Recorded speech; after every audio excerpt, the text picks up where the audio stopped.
Hello everybody, good evening. It is March the 1st and I'm back out at the Thepard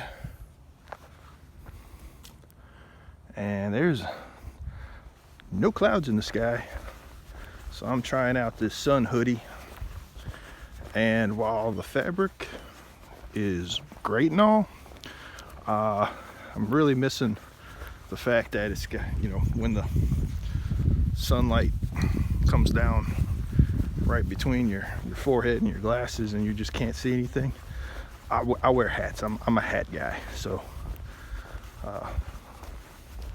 while this hoodie is nice, the sleeves are great, and it's really cool, cool against the skin at least.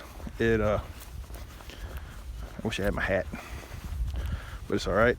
I'm about to break out my umbrella, 6 Moons Design Silver Shadow, and walk around with that today to see what it's like to actually walk a lot carrying an umbrella. But yeah.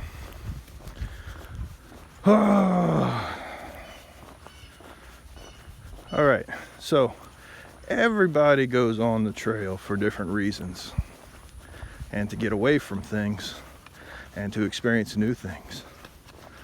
My question to everyone today, and let me know in the comments, is when you're out on the trail, what do you miss?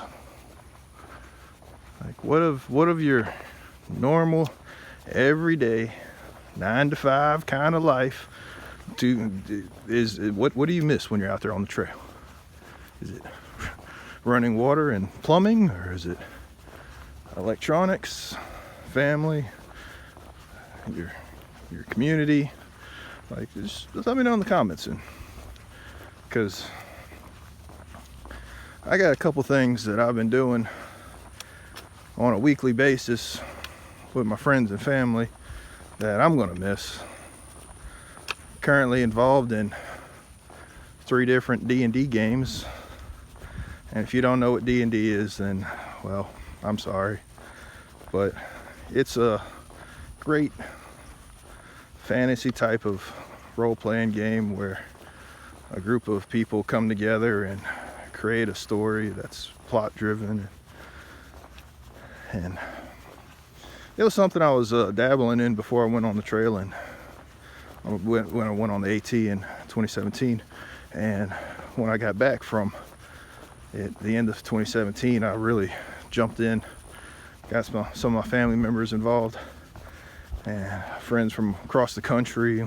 We'd all get on Discord, voice over IP, and tell our story together and roll some dice and have a good time for a few hours a week.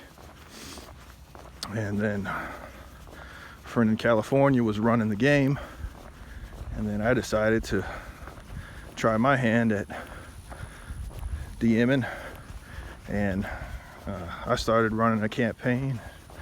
My friend Tennessee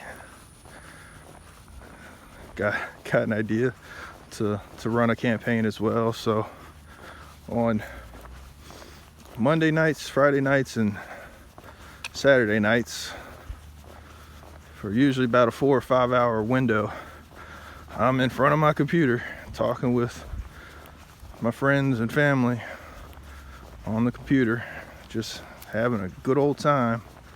And I mean, it's, I guess, a type of escapism, it's you don't like aspects of what's going on in the world, and boy, let me tell you right now, I'm not very political, and what I believe and stand for isn't what you believe and stand for, and that's cool, that's great, that's fine, whatever. You do you, I do me. So I'm not gonna get into that on my YouTube channel, because that's just not who I am. It's not how I was raised up and what I do. But the world, I mean, it's there's some crazy stuff going on over there, Russia and Europe, Ukraine. So I mean, I feel bad for the ramifications that, you know, Europe's going to face, and what's Russia leading to. So just, you know, put some thoughts and concerns of what's going on in the world. But like I said, I play these games for a bit of escapism, to where we can just shut all that stuff down, lock it out of our brains for a little bit, and just go to a fantasy world where we can do whatever we want. Oh my, this umbrella, this is let me change hands here.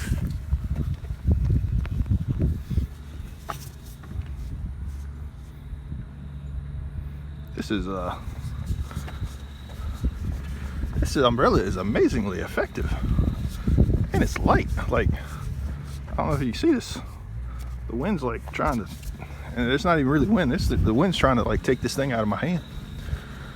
But anyways, so I'm gonna walk in some shade today. This will be nice. So, getting back to that thing about escapism, funny things happen. You know, people meet, people separate, life finds a way, and after years and years of, well, years, you know, 2017, 2018, 2019, 2020, 2021,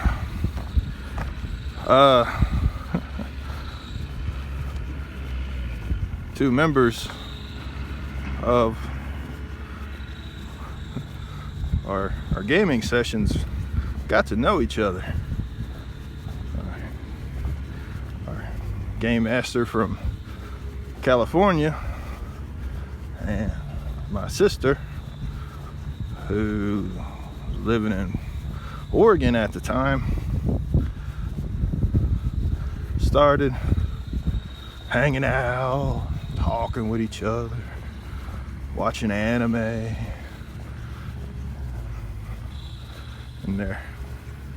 it was cute. They're little characters in our Saturday game. Got together, and a few short years later, I'm on a plane flying to Las Vegas to attend a wedding in January.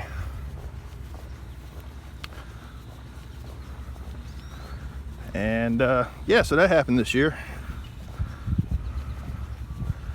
And more power to them. Like, you know, hey, life is so long. You know, you got the time that you got, so spend it with whomever you like. And I'll drop a little picture of them in there.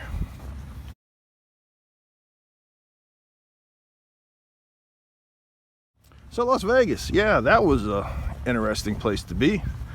I definitely went as a tourist. No joke. I said, if y'all gonna run off to Las Vegas and have a wedding, and y'all want me to come down there, I'm coming as a tourist. So I found the brightest blue floral print, you know, tropical shirt I owned, and some khaki shorts, and a flop hat. That's how I attended their wedding. Yep. Go me. Anyways, while I was up there in Las Vegas, there was a Margaritaville.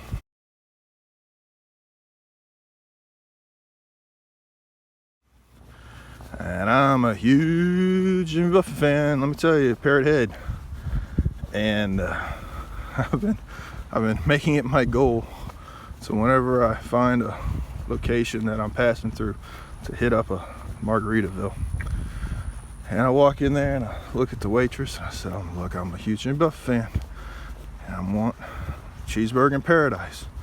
And when they say, okay, how would you like that? It'll say, just like the song. I know you listen to it 10 times a day. Like, just like the song. And we usually laugh about that. And she's like, okay, let me just refer, let me just repeat the order to you, blah, blah, blah, And unfortunately, I have to report, none of them ever remember the onion. But the cheeseburger in paradise that I ordered on that Monday night, I think it was the 15th or 16th, maybe the 15th, I flew into Las Vegas and I got to the airport and took a taxi from the airport to my hotel. And then from the hotel, it was about almost a mile walk to get to where the Margaritaville was at the corner of the Flamingo. And it was one of the best cheeseburger in paradises I've had.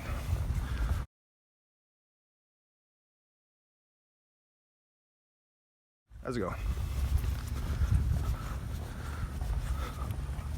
So,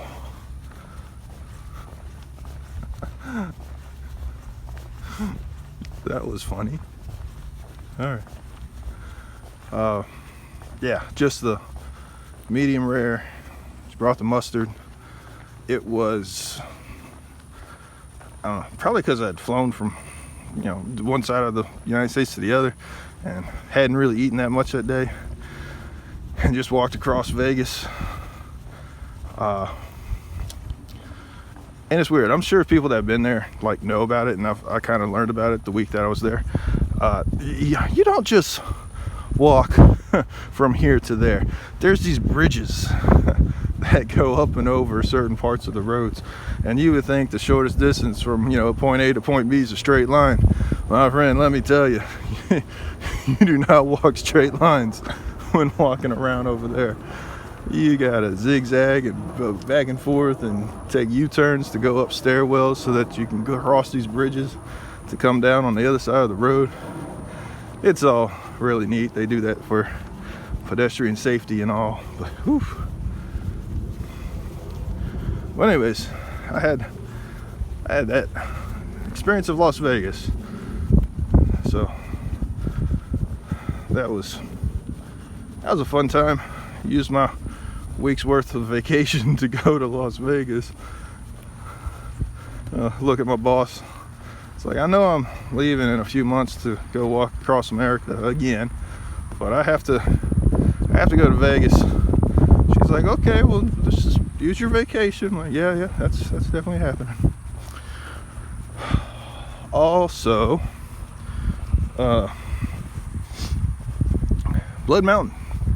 Never got to the top of it back in 2017, and I know there's a couple people on my YouTube channel every so often ask me, hey, you ever getting to the top of Blood Mountain? Like, I'm thinking about it real hard. I need to be near Campo May 27th from a permit. So, thinking around 5th of May, possibly the 10th of May. I don't know what dates those land on right now. I have no way of knowing without looking at a calendar for months in advance. But it was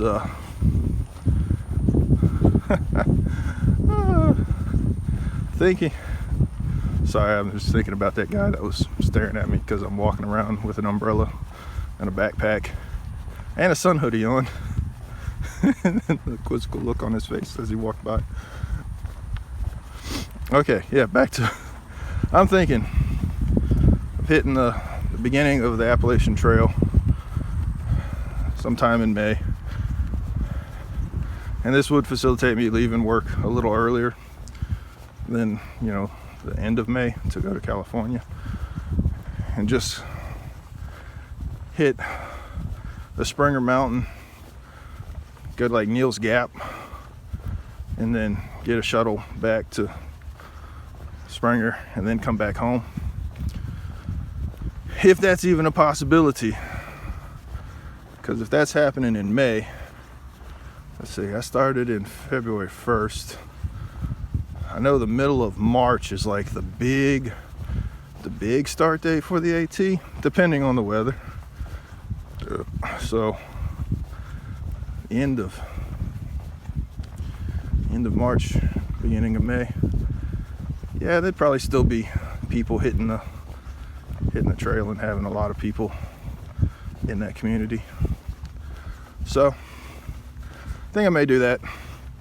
Get up to the top of Blood Mountain, cross that one off the list, and that'll be a really solid week of I say a week, a few days of conditioning my legs and knees for the climbs. Because you see, down here we have no hills, and I could go to a highway, interstate overpass and just walk up and down that all day, but bleh.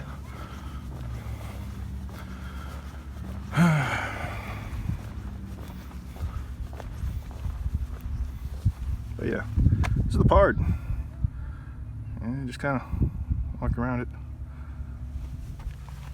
I am here, and yep, just do that and that and that and that and that and that and that and that and that, and that's 1.4 miles over and over and over again. But anyways, I'll get this video up later tonight. Have a good day.